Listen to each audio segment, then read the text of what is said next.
So hello good morning every one. आज चाहिँ हामी चाहिँ यो इनोरमा भएको 250 फिट अग्लो झन्डा हेर्नलाई चाहिँ जाँदैछौँ होइन। अनि ठ्याक्कै समय चाहिँ अहिले बिहानको 7:25 चाहिँ जान लागिरहेछ। अनि ठ्याक्कै लोकेसन चाहिँ हामीलाई थाहा छैन कि मौसम पनि पुरा पानी पर्न आँटिरहेको छ धुम्मिएर। राइडर छ यता पर्छ तोपिरहेछ पुरा तोपिरहेछ।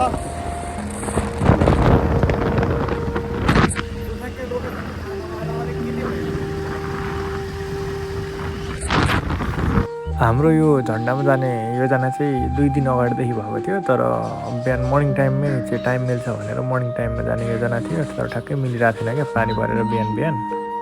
अनि आज चाहिँ जेसुकै होस् बरु पुग्नै पर्छ, पानी पर्छ जेसुकै होस् जानुपर्छ नयाँ ठाउँ हो भनेर कस्तो छ भनेर हामी चाहिँ हेर्नलाई चाहिँ लाग्यौँ।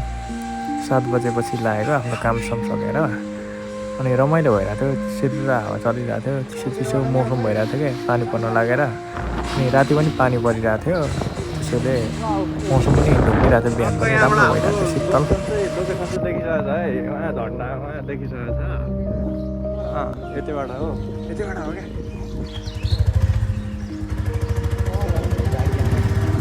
देवेन्द्र चोक हो यो चाहिँ।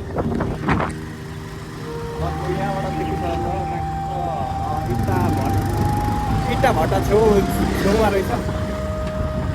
अनि यो झन्डामा आउनको लागि चाहिँ हामी चाहिँ ठ्याक्कै यिनीहरूमा चोकमा झरेपछि ठुलो साइड गेट छ पूर्वपट्टि, अनि त्यहाँबाट सिधै तल आउने। अनि जिल्ला प्रहरी कार्यालय छ त्यहाँबाट सरासर झरेपछि इनार छ कि त्यहाँको मेन गोलचोक भन्छ, त्यो चोकबाट सिधै तलतिर आउने। विराटनगर लाइन आएपछि बला भन्ने ठाउँ छ, बलाको यही छेउ आसपासमै चाहिँ पर्छ भनौँ न।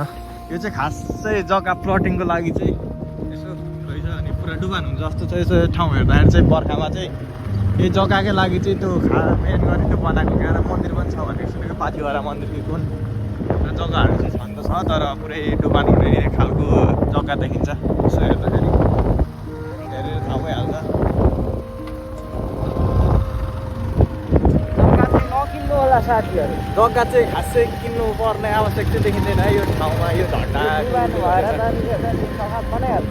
डुबानले चाहिँ सक्छ जस्तो छ यो ठाउँ हेर्दाखेरि नै। किनकि यिनीहरू तराई सुनसरी यिनीहरूमा चाहिँ धेरै ठाउँमा डुबान हुन्छ नि त तल तल त। त्यो भएर यो पनि ठ्याक्कै त्यस्तै ठाउँ हो। आधी तपाईँको घर बनाउनु पऱ्यो भने आधी लागत त तपाईँको जग उठाउँदाखेरि नै जान्छ, इट्टा सिमेन्टीमै जान्छ भनौँ। त्यसैले घरहरू पनि नजिक नजिक यहाँ खासै देखिँदैन नि त, पर पर छ। खेतीपाती बालीको लागि चाहिँ ठिकै होला, नत्र त्यही पनि एक मासे मात्र हुन्छ जस्तो छ, धान मात्र हुन्छ जस्तो छ यसो हेर्दाखेरि।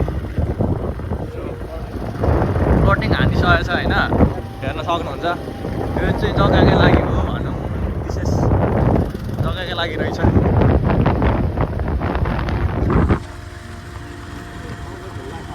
मन्दिर पनि छ अरे, भगवती मन्दिर के भद्रकाली कि के मन्दिर छ अरे। यो मर्निङ बिहानको मौसम भएर होला एकदम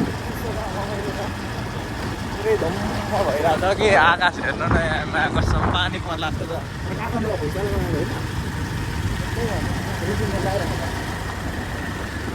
उकालो गयो रे काठमाडौँमा।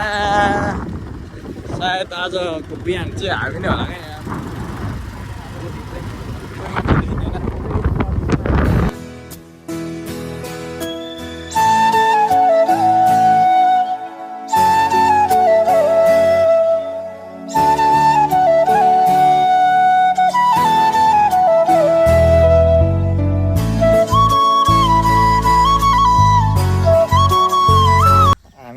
ठ्याक्कै लोकेसनमा आइपुगिसक्यौँ। हाम्रो लोकेसन यता छ हाम्रो राइडर प्रशान्त आलेमगर। सो यही हो लोकेसन चाहिँ। अब यहाँ फोटोसोटो खिच्नुपर्ने हुन्छ के झन्डा कि अलिक कसले पो कमेन्ट गरेको देखिरहेको नि, त्यही भएर मैले हेरिगएँ क्या। ए उल्टो उल्टो होइन, कस्तो अलिकति साइजमा चाहिँ अलिक सानो ए यो जग्गाकै लागि त हो नि मेन यो खास त है। मेन आएको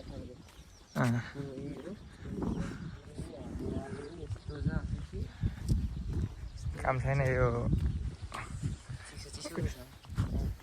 एकदम फुलहरू राखेर गरेर राम्रो चाहिँ सजावट चाहिँ राम्रै छ कि तर यो मेन उ भनेको चाहिँ जग्गाको लागि भन्ने हाम्रो धारणा चारैतिर पुरा फ्लटिङ गरेर अरूको धारणा तर हाम्रो धारणा त्यही हो अँ, हाम्रो धारणा चेन्ज पनि हुनु छैन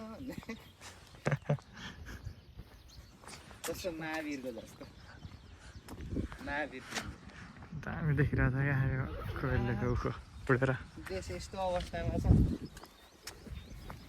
कस्तो देखिरहेको छ क्या